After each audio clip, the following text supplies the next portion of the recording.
everybody, it's Mommy and Mercy here, and I wanted to update you just a little bit on Mercy. She just got up from a very long nap. That's the reason she doesn't have her glasses on, and she has that strange look on her face. Um, I think she might be hungry too, so she's kind of staring at everybody out there. What do you see? She says, absolutely nothing, Mom. I don't have my glasses on. So anyway, we do have a surgery date now. She had her sleep study. She had her sleep study done, and I don't actually know the results of the sleep study, but they must have been good enough because we got a call from scheduling for the plastic surgeon to do the cleft palate repair. So she will have her cleft palate completely closed. She has just the soft palate and then just a tiny bit into the hard palate, and he doesn't think she'll need any sort of prosthetic or anything like that. So that will be done shortly after Thanksgiving. She turns 1 the end of this month. You gonna dance? And so that's kind of cool that she's gonna still get to have cake. She also likes to bonk. She has a lot of new tricks. She has 4 teeth. The top 2 are just starting to come in, so she's kind of drooling. She's been a little fussy at night some. So yeah, is that your hand? Can you wave? She can wave and clap and all of that. Yeah. She is standing up, sometimes on her own, and cruising around furniture. I mean, she's all over the place. All over the place, aren't you? Um, let's see, what else about you? Yeah, I know. I know.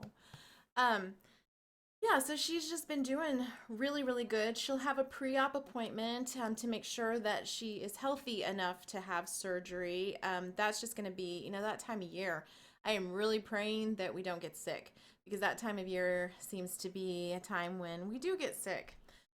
So I'm just hoping that between, going places and visiting people, I'm going to kind of try to keep it a little low key though, and hopefully we won't have any sickness here. The surgery itself, we're hoping to only be in the hospital a couple of days. From what I hear, it's pretty rough, especially the first 2 or 3 days. They keep them on a liquid diet the first 2 weeks. And are you still eating my necklace? Silly goose. And the thing they said, to get her out of the hospital, to break free from the hospital, she will have to have her pain under control and her eating. And the eating is kind of a key piece. We've already started practicing on this. She cannot have a bottle. She cannot have anything that would go into her mouth and potentially rub or touch any of the palate. And so, like, no sippy cups, which she can't use a sippy cup anyway because she has no suction. She uses the Dr. Brown's, wow. She uses the Dr. Brown's bottles with the special valve in them. And I'll link to that video where I talk about those, but they have a special valve for cleft palate babies. Okay, I'm back. I got her settled in the high chair, and one of my older girls is going to feed her some food. And I took that time too to grab the cups that we use to practice her feeding and what she'll actually have to use once we're back home. So they gave me this little thing, and so this is like all the pureed food will go in here, and we've been working with her to just kind of tip it up. She's supposed to do the pulling it into her mouth. We're not supposed to like be dumping it into her mouth, and she did really good with it. And then this is the sippy cup that she is currently using. It is an Infa-Trainer. I'd never seen anything like this before. It's just like this, I don't know, this tall sippy cup. This is blocked off, and the ounces are on the side. It only holds it holds 3 total, but you wouldn't want to put 3 in there.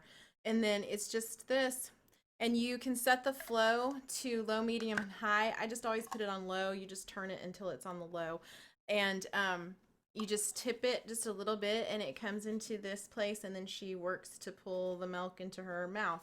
But mostly she still uses the Dr. Brown's bottles. And I don't know what my plan is for after surgery once that's healed. We'll have a 2-week post-op.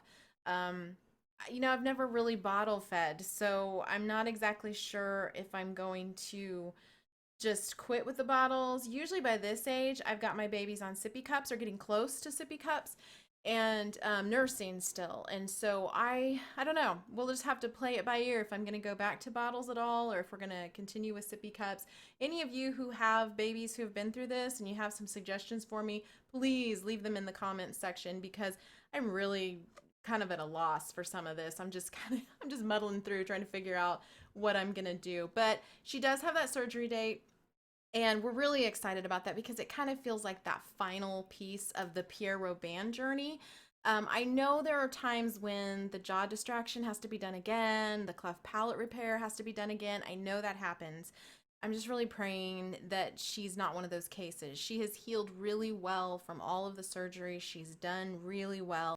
One other thing we're hoping to get in during the actual surgery itself is to see if the eye doctor can come in. That's about the time frame when she would need to have her retinas checked again for detachment.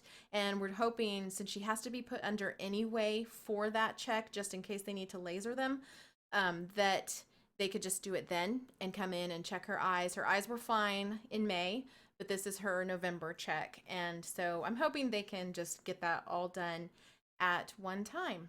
If you're interested in learning more about Mercy's condition with the Pierre Robin and the Stickler syndrome, I will link a couple videos at the end of this one, and then I'll also have some links down in the notes section for you so that you can find out more about what she has.